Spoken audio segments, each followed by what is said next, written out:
Jā, un šī saruna Saeimā veidojās kā gara un diezgan asa vārdu apmaiņa. Skolotājiem neizdevās panākt, ka valsts budžeta dalītāji viņiem prasīto algu palielinājumu apsola. Piekāpties pedagogi gan negrasās, tagad plānos arī streiku.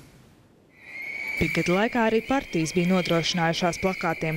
Reforma partija aicināja skolotājus uz sarunu ar savas frakcijas deputātiem. Tas gan notika vienlaiks ar Solvītas Āboltiņas un atbildīgās izglītības un zinātnes komisijas rīkoto tikšanos. Skolotāji deva priekšroku reformistiem. Rezultātā gan Saeimas priekšstādātājai, gan deputātiem nācās gaidīt. Mēs atvainojamies kolēģiem un presē, vēl pagaidīsim. Mūsu rīcībā vēl ir 15 minūtes.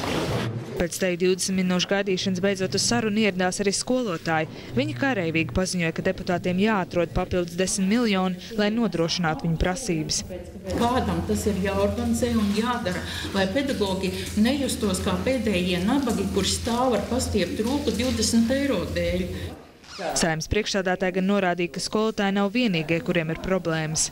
Visdrīzāk jau tā nauda kā brīnum no viņa neatradīsies, bet es tiešām lūdzu jūs nepretnostatīt skolotājus bērnu vecākiem, kas varbūt ir medmāsas, kas varbūt ir policisti, nepretnostatīt pensionāriem, kuriem ir ļoti minimāli šis pielikums šīm pašām mazākajām pensijām. Situāciju izmantoja opozīcijas deputāti, kur pārmeta koalīcijas partijām solījumu neturēšanu. Pārmetumus saņēma arī izglītības un zinātnes ministrs. Dombrovskis, es nezinu, kas tas ir piedrums, vai cilvēcības, vai iejūtības, vai pretīm nākšana, vai reāls kaut kāds rezultāts, jo vienmēr tās sarunas ir bijuši no kaut kādu rezultātu. Papildus finansējums jebkurai jomai, vai tas būs pedagogu atalgojums vai citai jomai, ir vienīgi iespējams, tad kaut ko paņemot, pārdalot no citas jomas. Tāpēc tas jau liela mērā jautājums, vai piemēram, Brīgmaņa kungs būtu gatavs šo finansējumu uz ceļiem tā atteikties par labu pedagogu algām, piemēram. Pēc diskusijas skolotāji atzina, ka nav sasnieguši cerēto, tikai runas vien. Viņi gan neatkāpsies un jau drīzumā varētu apturēt pat mācību procesu.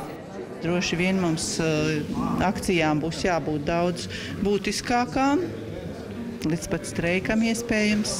Bet tas ir tāda galvversija, un cilvēki uz to ir ļoti gatavi.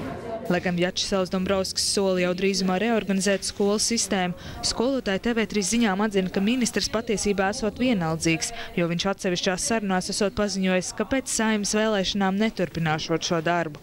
Pats Dombrovskis gan to noliedz. Laura Doveika, Andrejs Skangals, TV3 ziņas.